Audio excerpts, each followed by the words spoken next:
시청자 여러분 안녕하십니까, 김동수입니다. 지난해 12월 3일 날 비상계엄을 선포한 지 오늘로써 37일이 지나가고 있습니다.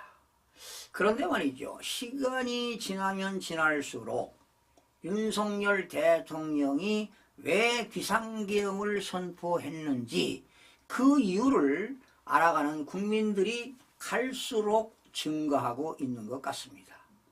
그래서 그런지 윤석열 대통령 지지율이 계속 고공행진하고 있습니다. 오늘 현재 43.1%까지 나왔는데요. 이렇게 가면 50% 이상도 지지율이 나오지 않을까. 여러분, 지금 임기가 2년 6개월 훨씬 지났잖아요. 거의 이제 2년 8개월째 되는데, 이 정도 되면 거의 지지율이 뭐 20, 30%에 머물고 있는데, 자, 이렇게 가다가는 지지율이 50%도 넘지 않을까, 이런 적지 않은 예상을 해봅니다. 이제 국민들이 대통령이 비상계엄을 왜 했는지 알고 있다는 겁니다.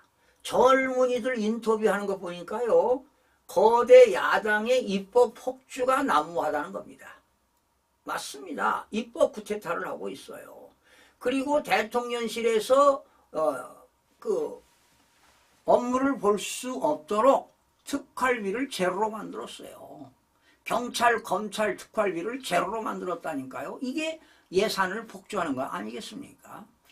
거기에다가 오로지 이재명 대표의 사법 리스크 방탄을 위해서 탄핵을 남발하고 말이죠.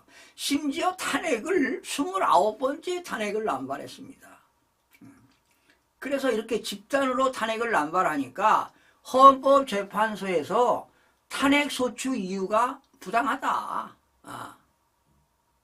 그러면서 다시 이 조사를 좀 해봐야 되겠다 말이지.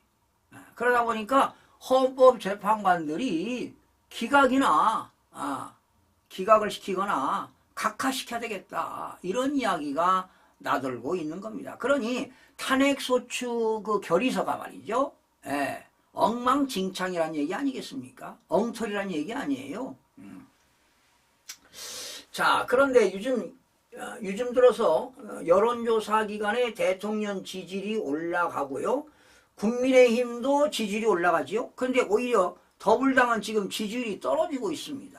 그러니까 언론 조사 기관들도 상당히 경이롭다, 상당히 놀랍다고 합니다. 그 이유는 지금 2030의 남성들의 약진이 있었고요, 그리고 호남 지역에서도 지지율 반등 현상이 나타나고 있고요, 특히 영남 지역에서는 민심 회복의 어떤 변화가 관측되다 보니까 이렇게 윤석열 대통령 지지율이 올라가는 것 같습니다. 극자 언론에서요, 가짜 뉴스를 통해서 이재명 대표가 빨리 대통령에 당선되는 게 목적 아니겠습니까? 그러니까 윤석열 대통령을 헌법재판소에서 내란죄를 철회해가지고 빨리 짧은 기간 안에 대통령을 탄핵을 인용시키려고 하는 전략 아니겠습니까? 심지어 헌법재판소에서요, 이미선 재판관은요, 일괄적으로 변론기일을 일주일에 2번씩 했잖아요. 이것도 형사소송법이나 헌법재판소법에 위배되는 겁니다. 그리고 변호인단이 변론할 수 있는 준비기일을 줘야 되지 않겠습니까? 아마 이번에 첫 변론기일이 14일로 알고 있는데, 글쎄요, 변호인단들이 불참하겠다 이런 이야기도 들리는데 어떻게 될지는 모르겠습니다만, 일괄 지정하는 것도 이미선 재판관이 헌법재판관으로서 공정성과 어떤 신뢰성이 저하되는 것 아니냐, 이런 생각도 들어갑니다. 그리고요, 요즘 12.3 발표했을 때 그 다음날 내란숙에 윤석열 체포, 긴급 체포, 이런 팻말들을 들고 많이 난무했잖아요. 그런데 요즘 들어서 내란숙에 이런 구호가 줄어든 것 같습니다. 조용해진 것 같아요. 그리고 그런 단어를 사용하는 것도 급격하게 줄어든 것은 이제 탄핵을 반대하는 국민의 목소리가 커지다 보니까 지금 반대 현상이 일어나고 있습니다. 오히려 12.3 비상계엄이 아니라 윤석열 대통령이 비상대목을 한 것이다. 국민들이 깨우친 거지요. 지금 대통령이 부정선거를 밝히려고 하는구나. 그리고 대한민국에는 고정간첩이 많다는 겁니다. 수만 명이 이를 겁니다. 반국가 정복 세력들이 많다는 겁니다. 이제 국민들이 이걸 깨닫게 된 것이지요. 그래서 이제 대통령께서 직접 부정선거를 언급하고 나니까 민심이 크게 요동치는 겁니다. 여론조사를 해보니까 이제 국민의 50% 이상이 부정선거에 대한 의혹을 철저하게 밝혀야 된다. 여러분, 대한민국의 민주주의의 꽃이 뭡니까? 선거 아닙니까? 그런데 선거, 국민들의 참정권이 박탈되는 거, 국민들이 지금 상당히 노여움을 가지고 있습니다. 심지어 지금 황교안 전 총리라든가 또 여러 국회의원이라든가 또 교수들 또 전산학 전공한 그런 학자들 많은 전문가들이 부정선거 의혹을 제기하고 있습니다. 이제 정상적으로 선거를 해야 되지 않겠습니까? 지금 부정선거를 밝히지 못하면요 2026년 지방선거 2027년도 대통령 선거에 엄청난 파장이 올 겁니다. 막지 못하면. 그러면 대한민국은 자유민주주의에서 멀어지는 겁니다. 전체주의, 사회주의로 가가지고 계급사회가 될 겁니다.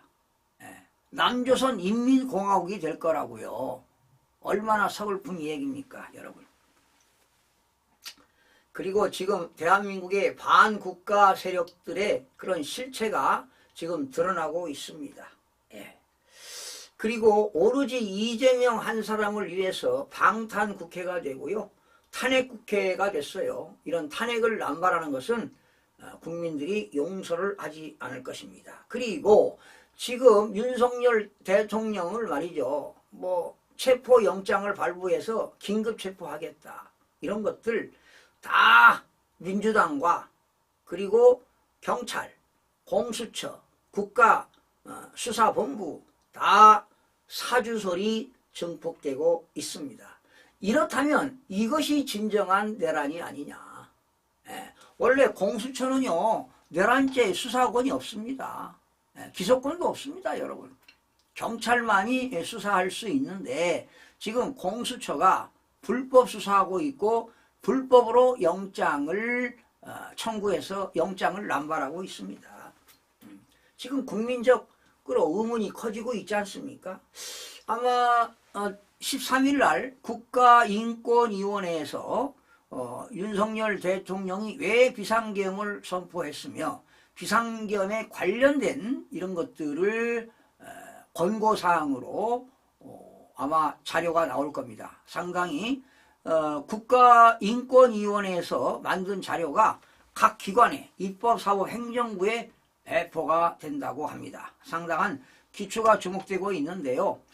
아마도 이번 비상계엄이 실패로 끝나지 않고 성공적이라고 아마 윤석열 대통령 그 변호인단, 대리인단들이 주장하고 있는데 반드시 윤석열 대통령의 비상계엄, 비상계몽이 성공할 것으로 보입니다.